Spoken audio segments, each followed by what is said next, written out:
Hi, and welcome to Joining Us, celebrating 50 years of Bands of America. My name is Chuck Henson, and for 35 of those 50 years, I was the primary public address announcer for Bands of America's series of regional and the Grand National Marching Band Championships. Now, over the course of the next 25 episodes, I'm going to do my very best to bring you the people and stories that ultimately have created the excellence that is BOA.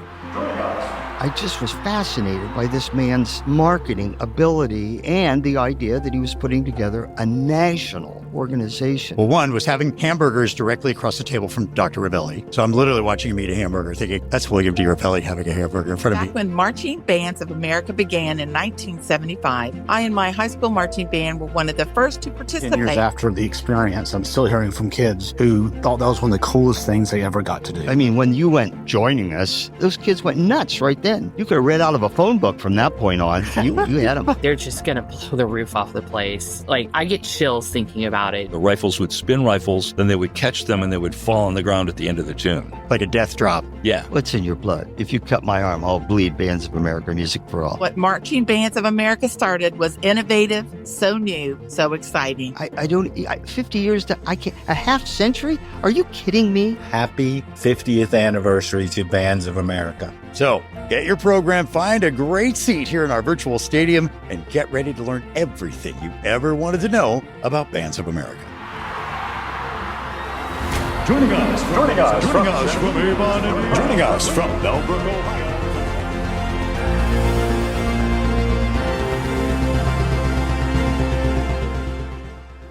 Welcome back, everybody, to Joining Us, a history of 50 years of Bands of America and Music for All. And today is the day. I'm so glad you're here today because today, the theme of the day is let's just make it work. Let's just make it work. I've got Jamie Weaver with me and Carrie Miller with me. And the reason these two folks are here is because they are part of what was created called the SWAG team. Now, you've heard us talk about the SWAG team before, SWAG. And we're going to get into what that is and how it works and how it functions and why the people come back and grueling volunteer hours to make this happen. Carrie, how are you? Good. How are you?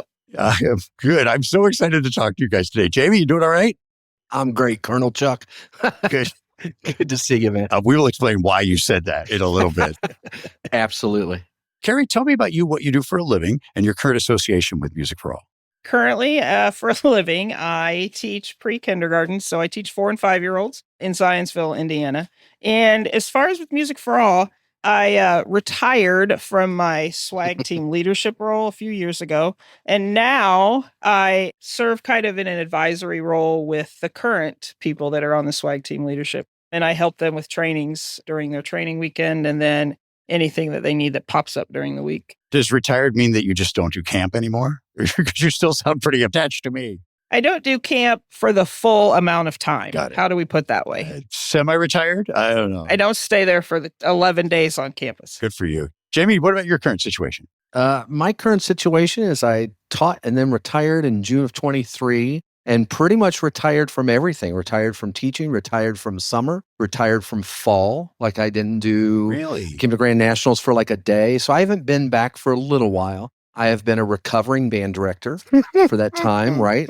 Being able to put my heels up on the fall on a Friday night instead of being at a football game is good. But then in January of this year, I kind of got hooked into and am now operating as a school services representative for music and arts. Very cool. Right? I get back into those schools and get to help out in any way I can. And I've retired from doing marching band rehearsals, and now I do 7 to 8 marching band rehearsals a week.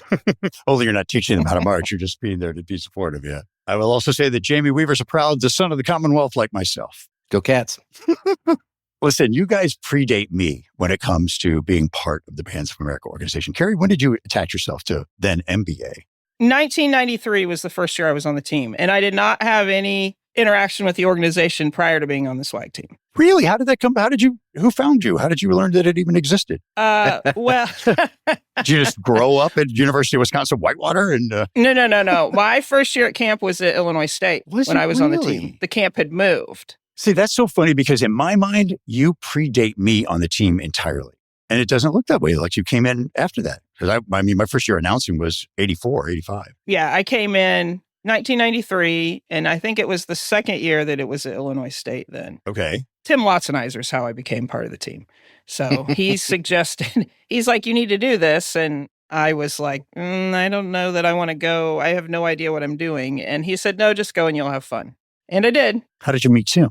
Well, Tim went to college with my high school band director, Who was? Art Connor. Tim was a year older than him. Okay. And my high school band director took me to one of Tim's workshops. And that's how that started when I was 16. And you drank the Kool-Aid. Okay. I understand now. It makes much more sense to me. And I think because they had went to college together, there was more of a connection made there. And so I was actually spending summers working with the high school band. And so Tim was like, oh, you should come do this. It's before your season starts. And I'm like, okay. And it did. Where was your high school? Where you hail from? Wabash, Indiana. It's a little school. Oh, okay. Really good. Now, Jamie Weaver, how did you get attached? And I'll explain why I said your name twice when we talk about the Colonel thing. Chuck Henson.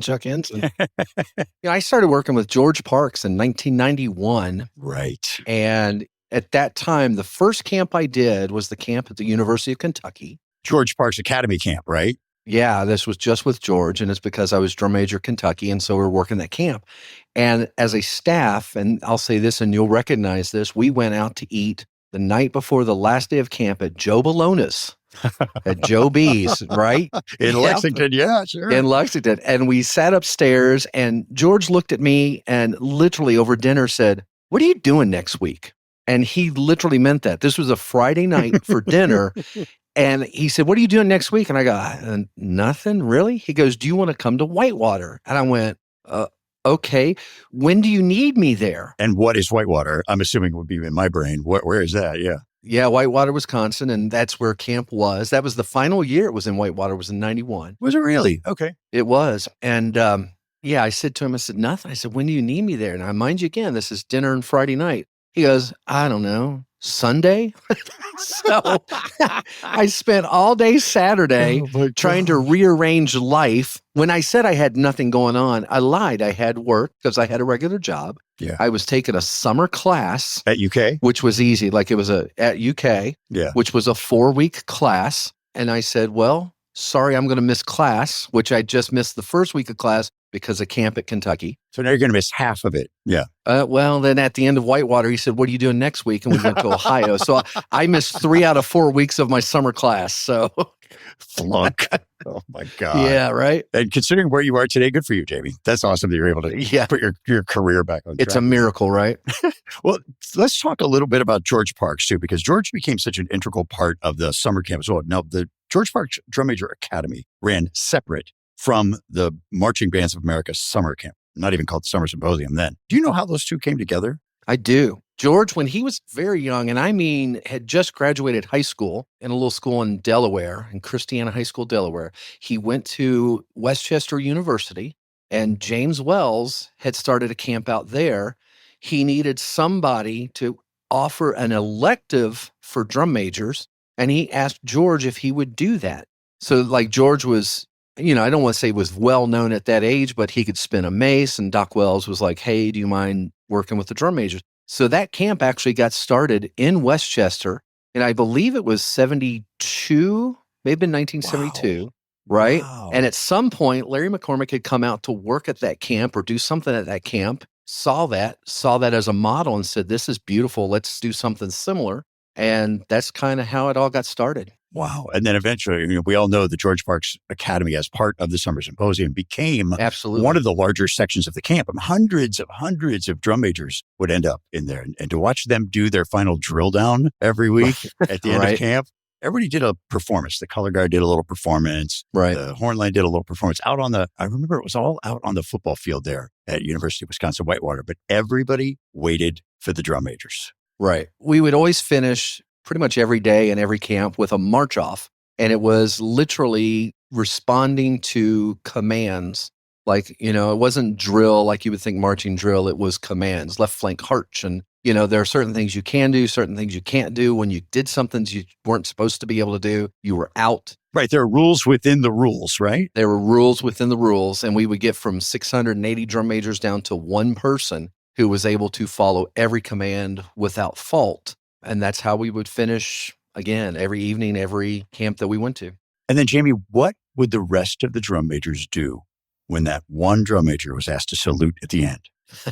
The rest of the drum majors would circle around, which was, it was also part of the lesson within the lessons was when you get beat in the competition, it's not time to sit on the sidelines and be sour.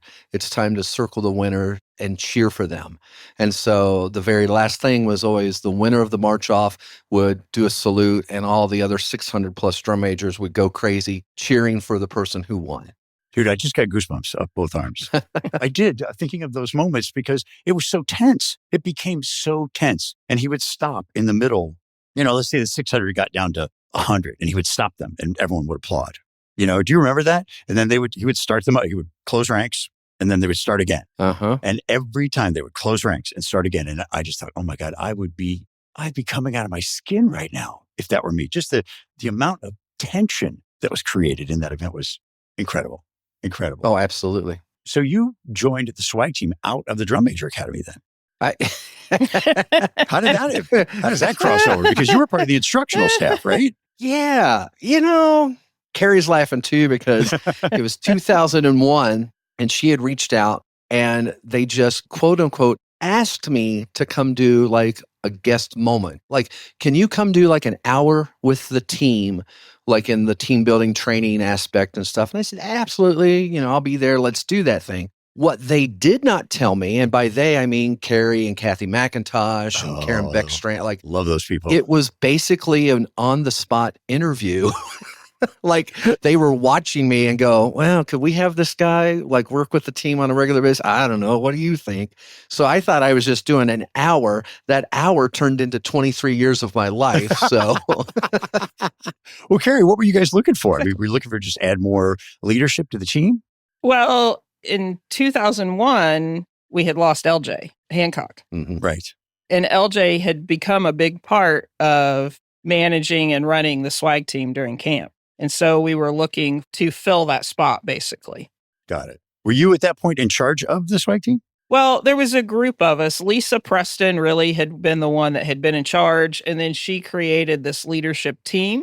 And at that point, I think on the leadership team was Karen Beckstrand, Kathy McIntosh, myself, and no, I don't think Sean was on there yet. It was Chris Kulig. It was Chris Kulig. And so we were just kind of looking for, because we had all had our departments that we were taking care of. Like Kathy was in charge of transportation. Karen was in charge of equipment. Chris helped Karen with equipment. I was in charge of like residence life, attendance, all things kids. And that's a big camp for us to take care of, including taking care of the 70 or 80 swags. So that's what we were looking for. The swag team, in essence, if someone doesn't know what we're talking about basically like RAs, camp counselors, things along those sorts, right? But it's a lot more than that, isn't it? Yes. It is a lot more than that. I heard you both snicker right before you answered that. I don't know that there is a way to put into words to describe it. I think if you ask people that were currently on the team or people that have been on the team, everybody's description would be different. What is your description? Well, I mean, they literally do everything. Yeah. From setting up rooms to putting out water to picking people up at the airport to helping with homesick campers, everything. How do you go about recruiting people, Jamie? There's attrition on the team. There's got to be attrition on the team every year. Where do you find that next batch of college kids who want to be a part of something like this? Where do they come from? I think the vast majority, if we go back and look at the rosters over the years, there was a great majority of team members who had been campers, right, as high school students. So they were aware of what was going on. We also had, it's interesting to see the demographics. We've had kids I say kids, it's not derogatory, but I'm old at this point. We all are. They had 1 year of college under their belt. So you're talking 19-year-olds, 18, 19, 20-year-olds. But we also had folks on the team that had been around for a long time. We had, some that were like, I have to call my grandchild and say goodnight. So there's a vast array. But I'd say the vast majority are ones that had actually been there as campers, or they had a friend who came, did the team, and went back and kind of recruited them into it. Or they had a director. Or their director. That had been part of the team. Yeah. Right.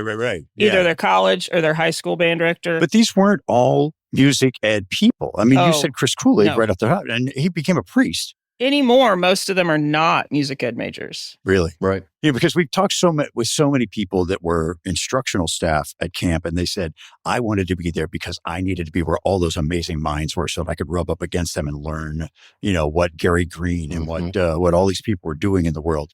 It was different for the swag team. It's a service organization, and they were there to do just that, right? Absolutely. What separates a swag? I mean, what makes a swag a swag? I know you can't just boil down the oil like that, but there is something to that, isn't there? Oh my. But here comes the 5-hour part of the podcast. Carrie and I, and Kathy, everybody involved, we talked about that for some years. Like when you're looking through applications and trying to figure out who is best suited to be on that team, because it's an application process, right? And not everybody who applies ends up on the team. And there's a scientific way about we need this many people in this department. We need this to cover dorms. We need all of these things. And we started to get to the point where there were applications coming in and go, this person's already a swag 355 other days of the year. Like you can tell because they would have to write essays about what is servant leadership to you. Tell us about some of the things that you have going on in your life and all that kind of stuff. And you'd read those and you go, that's a person who's swagging outside of here. Let's start bringing like-minded people into this so there's less of a training going on. And then they go away and come back and we're ready to start right back up again. We go back to that servant leadership part of the application. If you said, what is the difference between someone who can handle it and someone who struggles is the ability to not have to be the most important thing going on at the moment. Yeah. You can't be the most important thing at the moment. Absolutely. That's the one thing I admired most about what the swag team did. And it was more than just the Dr. Tim picking up everybody's trays at lunch and taking them up for them. And it was really, how can I make your life a better place right now? Yes. The load lighter and the day brighter, right? It fits so perfectly with what is everything we know about Bands of America, that service-oriented organization. Of course, at summer camp, we're going to have that same, it's pervasive throughout everything we do. And I think that the swag team is who originated it, honestly. And you guys help me with this because this organization evolves organically based on the people that are part of it, right? And so, when Larry McCormick started a band show at the University of Wisconsin-Whitewater, he didn't have all of this in mind. He was a teacher and he wanted people to learn more and he wanted to sell stuff out of the store. But somehow, and I think we got to hang this on Dr. Tim, somehow that became pervasive in everything that we do. This service organization mentality. Other people described it as a white glove approach. Would you agree with that, Carrie? Well, yeah. I think those people that are most successful on the swag team really, like what Jamie said, they spend 355 days doing it, and then they just come to camp to kind of refine those skills and be with more like-minded people. Yeah. But they're able to put themselves second and everybody else first. Because that's really what it comes down to. And it's not easy. That's not an easy thing to ask a 19 or 20-year-old to do. Yeah, to be selfless, yeah. At that age especially. It's just hard. Just to rewind a little bit, you said something about just in essence like the swag thing. And the first thing that popped into my mind is a parachute is just a parachute until the plane's going down, right? And then it's everything. Yes, the definition of what something is dependent upon what's happening around it at the moment. Wow. And the swags have been always notorious for, and you hate to make it sound like, camp's a disaster. It's not, but it can be. Right. Every time there's an issue to come up, if there's a storm coming in, like just moving kids safely from point A to point B, they are always there to take the brunt of the responsibility of other human beings and their safety and their well-being and their happiness, like all of those things combined. Carrie, didn't the swag team meet prior to camp showing up? Were they a day or two or a couple days early to kind of get oriented? Usually, so they would come in on Thursday, and then leadership camp starts on Saturday, and the symposium starts on Monday. What happens in those days from Thursday to Saturday? All kinds of fun. It really is. Okay, we're playing checkers. We're going out for pizza. Mm-hmm. Well, yes, some of it is. Some of it literally is just hanging out and getting to know each other and spend that time getting to know new people and to reconnect with old people. Because once the kids get there, it becomes all about them and less about each other. And so that time gets limited. All right, so you can send me death threats if you wish, but the term swag, I don't want to break the fourth wall, but I kind of want to break the fourth wall. The term swag is a military term, for those that don't know, but I always remember being part of camp and anyone who would ask, you guys would all say swag, SWAG on the back of your shirts. And anybody who would ask, what does that mean? What was the response? You got to be one to know one. Can't tell you. Got to be one to know one. And listen, I'll be honest with you too. If you were to ask me anything, and I mean anything, you come up with your own acronym for what it is, I will always say, yes, you got it. That is exactly what it is.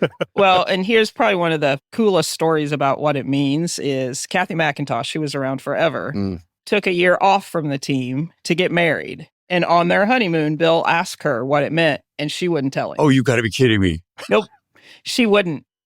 On her honeymoon, she wouldn't say. And she never did tell him. Never. That's awesome. How many different variations of SWAG did you guys hear? Oh, Couple thousand. Then there's some that you just simply cannot put out there into the public sphere. no. Right? You cannot. But again, the answer is always, that's it. That's what it is. Did Tim start that whole thing? Who started calling it the swag team initially? Tim. Mm-hmm. It was Dr. Tim. All right. So he's the one to blame for all of this mayhem and chaos. Well, and it came down to they were asking, what do you do when this happens? What do you do when this happens? What do you do when this happens at camp? And he said, you just swag it. And it stuck. Really? That's funny because the military, I'm not going to say it because I don't want to get like the curse of the swag team on my helm. The military definition of what that is makes sense with what you just said, to just get it done. Whatever it is, just do it. But to say swag it is funny because you took an acronym and turned it into an action word to swag it. And that's what you are. That's exactly what you are. Now, both of you are music educators. I am not a music educator. You're not.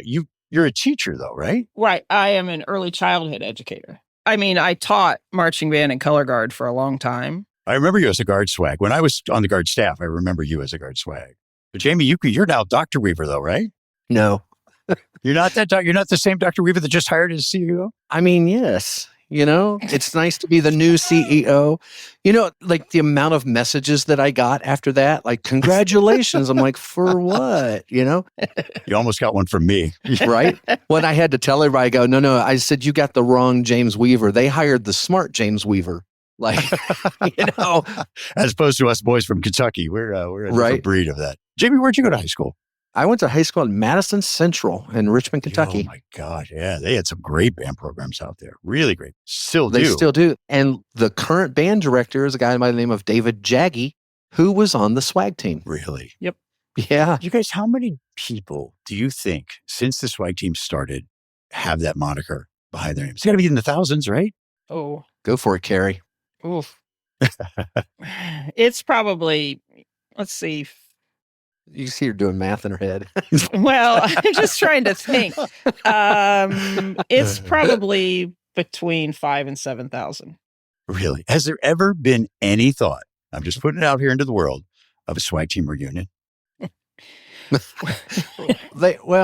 There has been talk about that year after year after year, and they were trying, and I say trying, like it was going well, to do it at Summer Symposium. Right. That would be logical. Right. Especially this year being the 50th year of the organization. Right. But it just gets to be logistically a nightmare and trying to get, people in and out and all those things. I'm sorry, isn't that your job?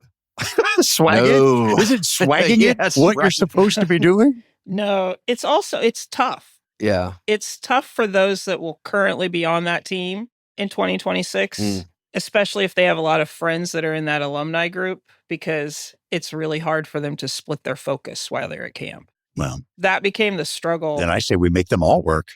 Well, right. And then there's 3 swags assigned to every kid. There you go. One in a walker. We got the walker swags. I see that all happening. Carrie, let me ask you this. And Jamie, I'll ask you the same question. Looking back on your years when you were actively part of the swag team, what did that mean to you? How did that impact you as a person being part of that camp every year? I think it gave me a sense of community because it was people that looked at the world the way I did, where a lot of times in my regular teaching job, there aren't as many people that look at the world through a servant leadership lens. And so it was great to just be for 10 days around a whole bunch of people that looked at everything the same way I did. Especially when I was a younger teacher, it was a great support in that realm. it built a lot of self-confidence for me in that Oh, yeah. it's okay to not be like everybody else and not look at everything like everybody else does. Jamie, what do you think?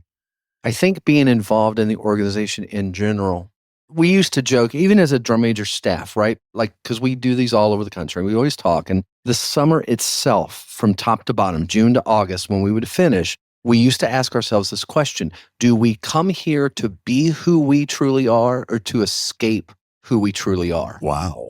Right? Wow. Very existential, right? Yeah. This is sitting around eating Dairy Queen ice cream. I love that, though. I love that. But we all came up with that idea that, like, we really came, I think we were always the best versions of ourselves when we were around each other, because, like, I remember for me, I used to get so sad. We'd finish up the camp in Westchester in August. I'd go back to Kentucky and I'd be sad because trying to find somebody who was like-minded, who I'll never forget, with George and Tim and John Villella. There's a name, right? Yeah, I haven't heard that one in a while. Who hung out with the team a little bit. Yeah. But we were at an ice cream store in Westchester, and it came time to pay the bill, and George and Tim and John were jumping over each other to be the ones to got to pay.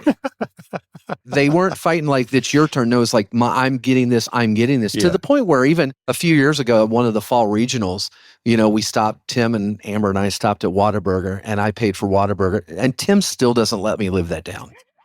He's like, I sent you in there with my card to pay and you paid on your own. Oh, no. Then the way that only Lawson and Isaac can do, right? Yeah. No, you do your own thing. Don't worry about what I say. Like, he's still mad that he didn't get to pay. That's funny. Like, that to me was the mindset of that was very altering. And when I would leave and come back to Kentucky, it was not that. It was not a lot of selfless, let me take care of it. It was opposite. So you guys both just nailed it, because I'm experiencing those feelings as you're talking about them, going to camp and being part of the fall regionals and showing up, and there's everybody around you is like you, and they all want the same things. We're all headed in the same direction. And then when you go back to real life, did you do that band thing this weekend?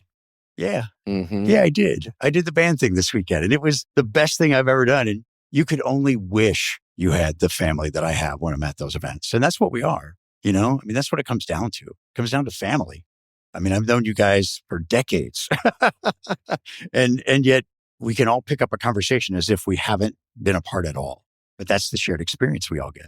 I think it comes down to, even within that family, it's about taking care of each other and taking care of other people, right? There's a sense of commonality in getting together to take care of others. And so the swag team's part of that. The fall stuff's part of that, because all anybody's trying to do is take care of the people who are coming to us, whether it be student participants or directors, it doesn't matter. Just taking care of them to make sure everything's great. And, I've heard that from everybody I've talked to doing this podcast in their own way. Judges who want to make sure that the tapes that they give out are the best and that they're going to make the programs better. Folks that come to teach at camp who just have a zest for learning and want to make things better for the people they're with. Even the announcer crew, we become part of their program. Why? We want to make sure that what we're putting out is the best so that they can be the best. It boils down to excellence, as it always has with Music for All and Bands of America. And no matter what facet people are, I think the way we approach this is all with that same sort of attitude. Joining us. All right, let's take a moment for a quick break, because I want to listen to some of your stories. Now, remember, if you've got a special Music for All or Bands of America memory or story, you can record it and be a part of this very 50th anniversary podcast. Just visit musicforall.org/podcast to contribute your story. This is Holly Blake, and I wanted to share a story and some memories. Volunteering for Bands of America, for me, has been an incredible experience. It allows me to meet people from literally all walks of life, which is truly unique. One of my highlights is being a part of special moments in kids' lives and celebrating with them. During the downtime over the course of a weekend, I enjoy visiting other staff members and volunteers working the show. And a particularly special moment for me is, on occasion, I go in to the booth and sit alongside the announcers, and I get the privilege of witnessing their dedication and finesse as they introduce the kids entering the stadium and taking the field for competition. It's just a very special moment. It's usually pretty quiet right when that moment happens. And that is the kickoff for those kids to show their talent and display the work that they've put in all summer long. Chuck Henson's famous "Joining Us" always captures everyone's attention, and it's a privilege to be a part of those memories over the years. He's like a rock star and a significant figure in the history of Bands of America. And sometimes the kids get to meet him if he's able to come down out of the booth and say hi, and they literally treat him like a rock star. It's so cool to see. All right. Now, let's rejoin our conversation. Now, I know you guys have seen a ton as part of the swag team, and I want to go a little bit off path a little bit and kind of let you tell on each other just a little. It's time to cleanse the soul. If you've been carrying things for all these years, let's get them off your chest. Carrie, may I begin with you? If you've been thinking about some of the things that have happened along the way that you're still kind of chuckling about? Oh, well, that's your 5 hours right there. I mean, there are stories that could be told. Hey, did you listen to the announcer episode? Because we unsheathed all of our horrible mistakes, all of them. It was great. There are probably things that the swag team has done or that we have done that nobody on the Music for All staff ever knew about. Really? I mean, Eric used to joke that he's like, I really don't know what you all are out doing sometimes, but you just show up when the kids need you to be here. Do you have any of those examples, like places you showed up to save the day, but you had actually been off like enjoying the sights of the city or something? I mean, wow, this is a really good secret. There's just so many. For anybody who doesn't see this, right? They don't see her going through the filter. You can watch her face going, yeah, I can't say that one, and I can't say. And none of it's like nefarious, like robbing banks. No. But, The biggest one that comes up that I think about the most is it was at Illinois State, and there would be two main ones. The drum corps show used to always be the night that we would get everybody in the stadium and get the show started. Right. And then we would leave on the golf cart to Avanti's. That's a pizza place, right? Oh, yes. Specifically to get pizza bread for Kathy. But then we all got stuff too. Oh, for Kathy? Oh, yes. Wait, she had a specific need for pizza bread and you guys would sneak away after the kids are all like in the stadium? Like when they're in the stadium, they're all in one place. You don't need to be there. Well, I mean, the team's keeping them in the right places, but I mean, so we would disappear for a little bit to go to Avanti's, but it had to be on the golf cart. You couldn't go in a car. Was there a reason for that? Am I missing something? It's just more fun that way? It was just more fun. Ambiance. Ambiance. To sit on the back of the golf cart and eat pizza bread. Love it. The other one involves the golf cart with Norman Rubling. Oh, Norm Rubling. I told Gary Green that I think that Gary Green, Norm Rubling, and LJ were like the Rat Pack of camp. Mm-hmm. Oh my gosh. That there was always maybe even some mafia sort of thing going on as related to that. But Norm always had to have Diet Coke with a lot of ice.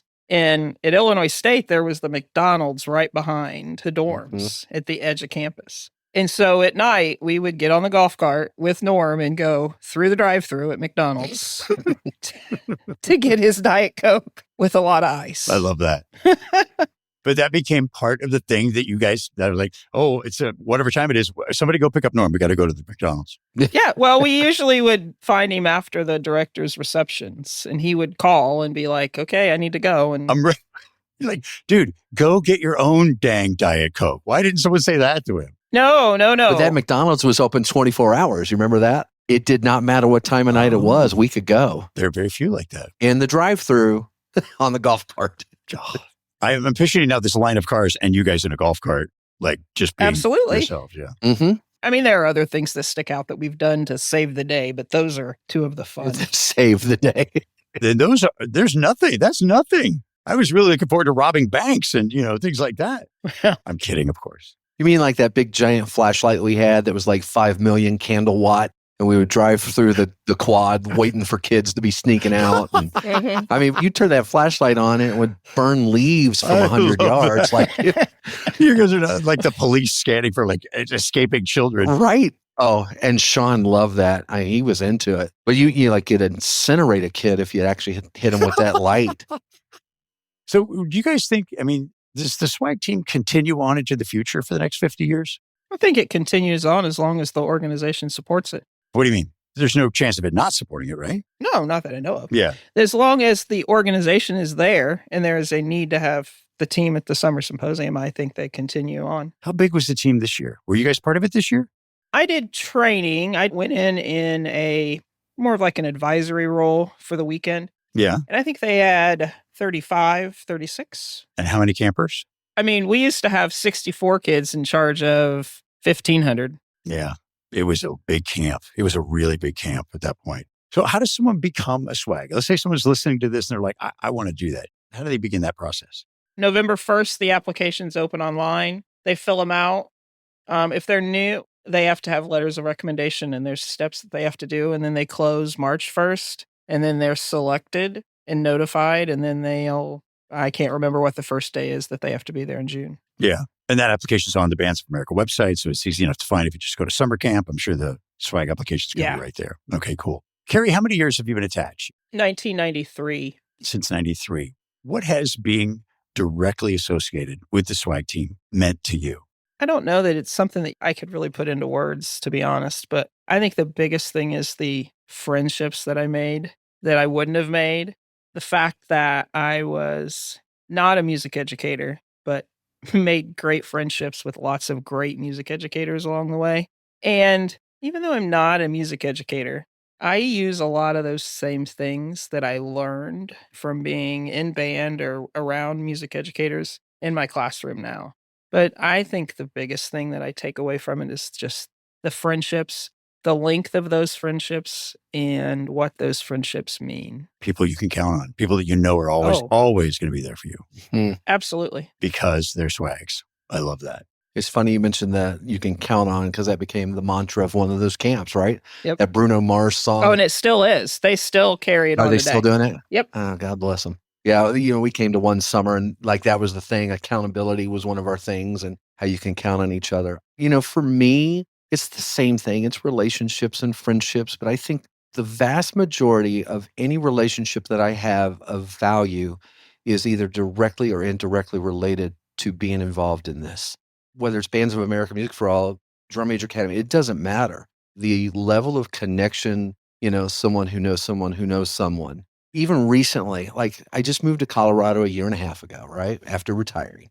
And one of the first things that I did within a month or so, I found myself at a conducting symposium just because an old friend, Jenny Grice, who taught Drum Major Academy, was going to be one of the clinicians, her and Ray Kramer. So it's like, you know what? I'm going to pop in and say hello. And there's all these directors sitting there. And Jenny mentions like the whole DMA thing in the summer symposium. How many of you went to summer symposium? And this one girl raises her hand. And so afterwards I went and said, oh my God, when did you go? And she was like, I was there from 94 to 96. And I said, oh man, I was doing stretches in the morning with George. And she looks at me and she goes, oh my God, I thought that was you. Really? Yes, to be that far removed chronologically or in time, be that far removed, on a map from where we were and to still have that connection. And even to this day, we're in contact on a regular basis. I stopped by and listened to her band play, and Tammy Ahmed, who was a swag years ago, is right down the street, and I run into her on occasion. Wow. All of those different friendships. They never go away. They never go away. I share a similar story. Do you guys remember Mike Bridges, who was on staff years and years ago? When there was just 7 of us, Mike Bridges was on staff. And Mike now lives in this tiny little town that I live in Inverness, Florida, of 7,000 people. Oh, wow. What are the chances of someone that I worked with 35, 40 years ago lives in the same town? And it's an instant connection of we're the same person. I know who you are. Right. And somebody around who's familiar with like things you've gone through. Like there's that touch point there of somebody who shared it. Like a month ago, my father passed away. I'm so sorry, Jamie. Well, thank you. And I look up at one point and walking into the back of the room is Jess Gelming, who is participant relations, her sister, Jen, and then her husband, Eric Gelming, who's been working with DCI and Music for All. Yeah. Like to have a family and they, we're in Danville, Kentucky. So they drove down 3 hours to pop in, to hug, to represent. And then they were heading back up to Chicago. I get it. So they went 3 hours out of their way to turn right back around and go back up to Chicago just to be there for a moment. So like, that's the stuff you know? Yeah, Jim Mason showed up just unannounced at my mom's funeral. I mean, just like, Yeah. what? He goes, well, I Right. wanted to be here for you. Oh, wow. Yeah. I want to tell a couple Jamie Weaver stories. Uh-oh. At the beginning when you called me Colonel Henson and I said Jamie Weaver. At the marching band shows, when I'm up in the press box, we have a radio that communicates down to the field. Saying the drum major's name right is so important to all of us because you don't want to make a big mistake like that right as the band is starting. And if I ever need a pronunciation on a name, I'll radio down to the field and ask the person who's the field manager to get the drum major to say their name. And when Jamie's on the field, I say your name twice. Well, I started with Dr. Tim, but I say the name twice just to get attention because there's so much communication going on up there. So now it's become a thing. I can't say Jamie Weaver's name without saying it twice. It's a thing now.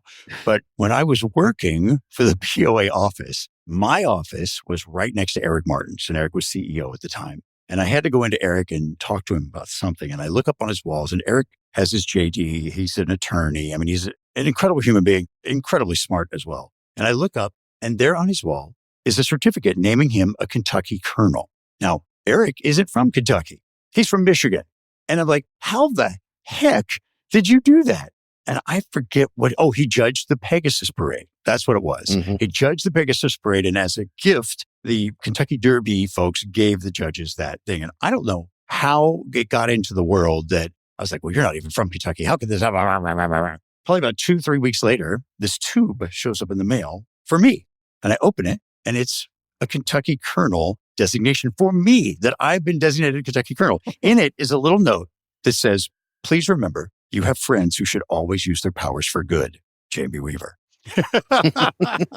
How did you even hear that I had thrown a fit? Did I tell you that I had thrown a fit about that? Oh, who knows? It's a secret. Jamie, that is one of those things that I will never be able to thank you enough about. It is hanging on the wall here in my home, and it is such a treasured part of everything and you did that for me. Thank you. Oh, you're very welcome. It means everything to me.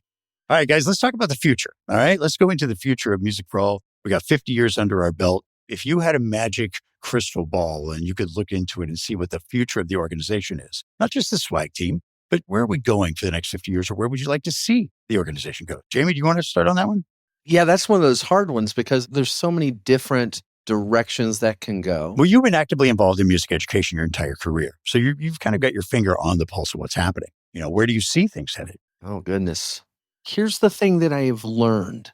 I have learned over the years that for every band program that we are aware of, because we see them in the fall, there's probably 6 to 10 more that we aren't aware of that are out there still doing the thing.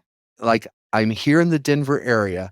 I went to the biggest school district in this area is Jeffco, right? Jefferson County Schools. It's the southwest part of Denver. And I went to their Jeffco marching band showcase. And at one point I looked up and there were literally 8 kids standing on the field.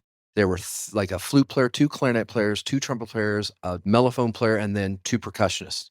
That was their band program. Oh, wow. And I thought, those kids are never going to have the opportunity to march in a Bands of America show, but it doesn't mean that they're not trying to learn music. It doesn't mean their director's not trying to teach them music. Right. They're exactly the Carmel High School band kid without the other 200 some odd surrounding them. And they're still doing active music making. And they're active music making. Yeah. And I think if you had to look in the future and go, man, where does this need to go? It's a way to figure out how to use, again, back to that, find friends that use their power for good, is to figure out how to help whatever that music making situation is.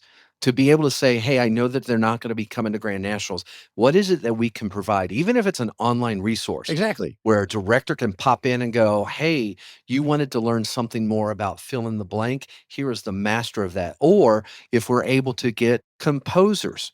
One of the things that's been really cool about being here is the amount of people that say, I'm going to be playing a tune by fill in the blank. And I go, I tell you what, fill in the blank is a friend of mine. Mm-hmm. How about we work out a situation where they zoom in and just answer questions for your kids free of charge, because I know you don't have the budget to take care of it. Yeah. But this person owes me a favor, and let's call in that favor and make something really cool for your kids. I've always thought that Music for All doesn't mean music for those who can get to Indianapolis. Right. Music for All is music for all and moving us in that direction? How do we serve the all of Music for All over the next 50 years? And we used to say, every fall at those shows between prelims and finals, and we would have the speech to get the crowd ready to go. And, everybody deserves the standing ovation. One of the things I used to say on a regular basis was, for each group you see marching, there are programs out there that are getting cut because budgets are being slashed and they don't know how to deal with that. Right. And so when you get home, don't wait for the program to get cut to write, an angry letter. Write a preemptive letter that says, thank you for continuing to support this. That's brilliant. Like, we've got to figure out a way to help those programs. I was glad to see the 8 kids on the field, because even with 8 kids, that means an administrator saw importance in what it is they were doing to hold on to that program. Exactly. Carrie, what do you think? Yeah, I think I probably go a lot in the same realm as Jamie, is that how do you connect with those smaller programs that aren't going to be able to come to Grand Nationals or be a part of festival or all of those situations? Because, I came from a small school. I didn't know anything about Music for All or Bands of America at the time, because it wasn't something that we would have ever participated in. Right. And even currently, the school that I graduated from isn't something that they would be able to participate in, but it doesn't mean that those kids, the value that they're getting out of their class and the value that they're going to add to the world is any less, because their program can't participate. I see the advocacy aspect of what Music for All is doing as being the next leg. Bands of America's got events down. We know how to do that. But what we're not doing right now is reaching every kid that needs to be reached.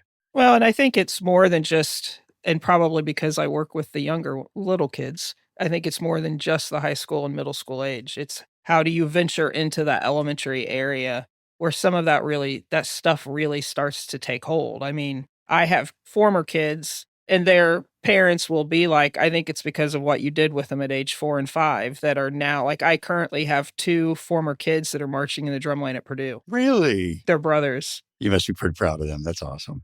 And in the community that I teach in, you would expect more kids to be doing that, but it doesn't always follow through. But I think that there's ways for the organization to branch out past the high school, middle school area. And I think it has to. It has to, right? Even if it's just providing resources that are online, I think that that's where it really needs to go, is into the elementary area, so that kids are interested in music outside of their 30-minute a week music class that they have. Well, and I think you're a great example of that, of someone who's not a professional musician, who yet has been impacted so positively by the message that Music for All offers. It's great. It's really great. Chuck, I got to tell you too, like, Carrie's little class is a tiny little swag team too. Like, it is, she laughs because she knows. How old are your kids? 4 turning 5. Most of them are 5. 4 turning 5. And she does stuff that is so swag teamish, like Thoughtful Thursday, where you have to create something and give it away to somebody else. So when she talks about, like, we need to replicate and reach out to some of those younger, like, that's what it is. Wow. The Lord's real work is happening in that age group. And I only put this out there, this is not to toot my own horn, but they're actually getting ready to start doing pictures that will go in all of the welcome packets for all of the directors at Grand Nationals. Mm-hmm. That's so awesome. Yeah, we've done that multiple times, but so that's the way that I take the swag team stuff and make it relate to and reach out to other things. It's wonderfully swaggish that Jamie had to say that you teach her students in that way, because you wouldn't say it yourself. Listen, she's not going to brag on it herself, so. I used to bring my kids to Grand Nationals. They used to come on a field trip on Thursday and would come run on the field, hang out, and make everybody laugh. But I wouldn't have been able to do that if it hadn't have been for my relationship with the organization and through the swag team. When Tim used to say it's like watching a pack of puppies. they run across the field like. I love that. All right. Well, Jamie Weaver, Carrie Miller, I can't thank you both for spending time with me today. What we've done is part of Bands of America and Music for All's history. It will live forever and wouldn't be the same without you. So thank you. Thank you both. I appreciate it. Thank you. Thank you. Thanks for having us. Love you, buddy. Hey, thanks for listening to the Joining Us podcast. We are celebrating 50 years of Music for All and Bands of America. Do you have your own story or memory to share? Well, I want to hear it. You can record your own story by visiting musicforall.org/podcasts. We may just include your voice in a future episode. Hey, thanks to Yamaha, our national presenting sponsor. And don't forget to make sure you're subscribed to the Music for All Podcast Network, wherever you get your podcasts. I want to thank Ben and Laura from the team at Music for All for making this happen and lining up all of our guests. And of course, the way it sounds, that's the magic of our executive producer, Patrick Keller. I'm Chuck Henson. Thanks for being here. We'll see you next week on Joining Us.